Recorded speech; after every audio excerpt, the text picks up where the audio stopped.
Hey, what's up, everybody? This is Charles Sabanson, and welcome you guys to another episode of DREAMERSPRO Show, where we cover everything from sports, hot topics, classic debates, entertainment.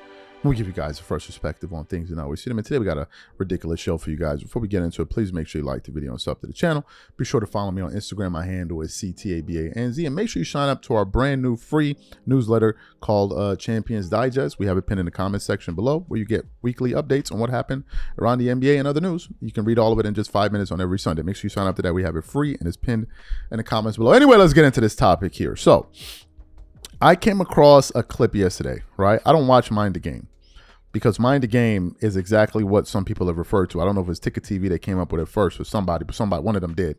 It turned into a Game the Mind podcast, right? I think it was Ticket TV that came up with that way of calling it. But and so I came across a clip yesterday, right? I only find out about it when people talk about it. I came across a post yesterday that led to a clip. And it was a post from NBA on ESPN. And I want to show you guys the post quickly. It says, "There has not been a more dominant, complete player that I've ever played against.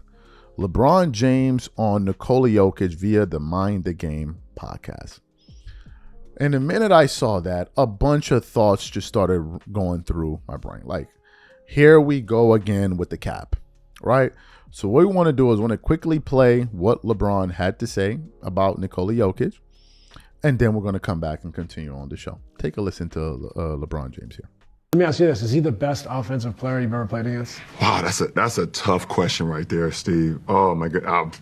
When you think about the totality of what he does, the pressure he puts on the defense, the assists, the playmaking, the initiating the offense, the threes, the mid-range, the putting people in the basket. Like, it's a lot of stuff. No, it's a lot. It's a lot. It's a lot. I would say this. There has not been a more dominant, complete player that I've played against in a sense of all the attributes that you just mentioned, from the passing to the shooting to the rebounding to the attention. There's nothing he cannot do on the offensive end, like nothing at all. Nothing. Fantastic, right? So according to LeBron, let's read his quotes once more. "There has not been a more dominant, complete player that I ever played against." Fantastic. So as you guys know, a number of years ago, the NBA introduced this ridiculous idea of where they would they would do a draft, an all-star game draft, where team captains, meaning the players that received the most votes, would now make a pick on the all-star weekend for who would be on either team. So we don't know who's going to be on the team. And I think in 2023 all-star game, Giannis Antetokounmpo was the team captain of the West and LeBron was the team captain of the East. And I want to hear you guys picking.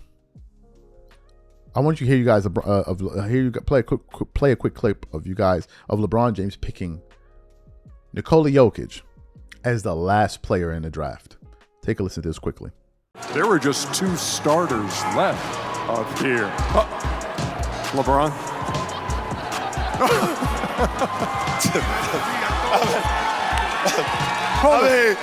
You already know. With my last pick, I'm going with Mr. Triple Double himself, the Joker. Great. Now, after that game, a lot of people were upset that, first of all, this format is meant to embarrass people because the players that get picked last always are going to be embarrassed. And I think the last two players were Domantas Sabonis and Nikola Jokic. And the player that I think went before Nikola Jokic was Luka Doncic. And I think LeBron picked him. So I want to quickly play what Nikola Jokic said after the game, right? And his thoughts, because I feel like he was pretty embarrassed by that. Take a listen to Nikola Jokic here. Hey, Nikola, what happened on that draft? Did you walk on to Team LeBron?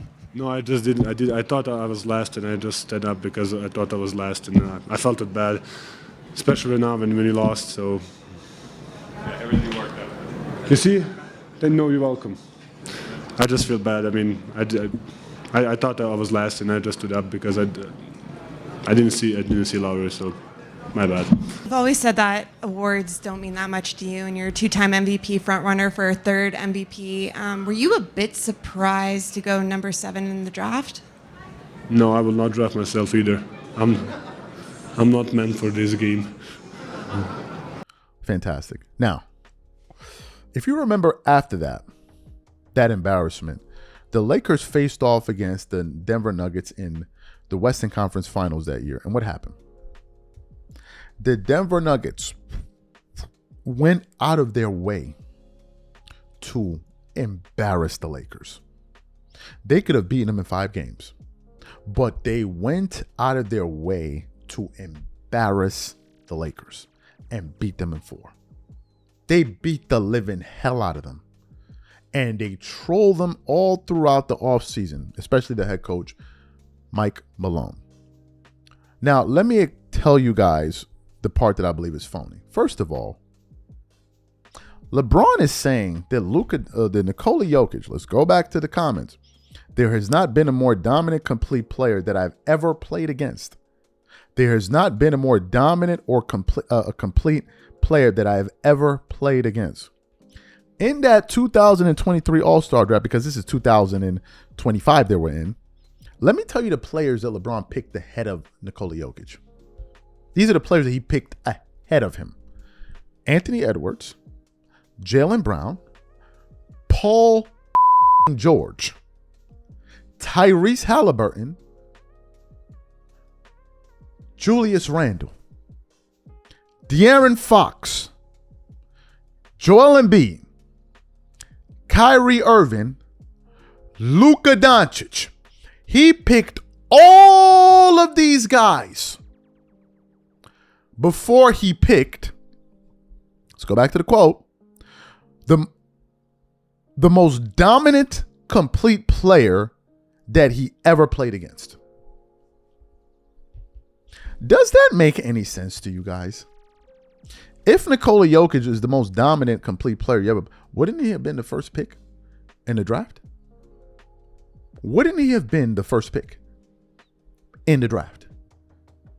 He was so dominant and so complete that you picked him last in that draft. Let's go back and look at the years that Nikola Jokic won the MVP. I want to show you how much of a phony this is.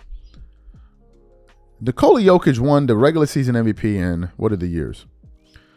2021, 2022.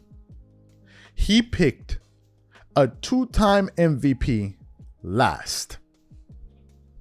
And at that time, Joker was better than everybody on that stage. The best player on that stage got picked last. The best player on that stage was the last pick. 2-3 years later, he's now the most dominant offensive player and most complete player you ever seen. You just figuring this out now? Now is when you figuring this out? It just reeks of it's almost like as if you put an orangutan up there that played basketball for 3 years, LeBron would tell you he's one of the best. Like, it just feels like whoever's in front of me, I'm just going to blow hot air. Whoever's in front of me, I'm ready to blow the hot air. Any way you want it, baby, I'm here to do it for you. Anyway. Anyhow, you ready for it to go down? It's something about it just seems so fake to me, bro. Something about it just seems so fake to me. The fact of the matter is they disrespected the hell out of Nikola Jokic that year. They disrespected the hell out of that dude by making him the last pick. Listen to the players that were picked before him. That's just on the East. On the West.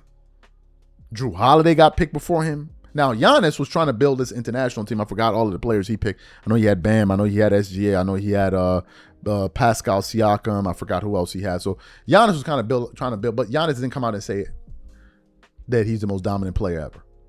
Now, before we quickly close, I know we got a lot of Nikola Jokic fans on the channel. Nikola Jokic is arguably the best player in the NBA. I think he was last year, but then of course you got SGA. You got Victor Wembanyama, but he's been injured. I still think SGA is the MVP. I still think so.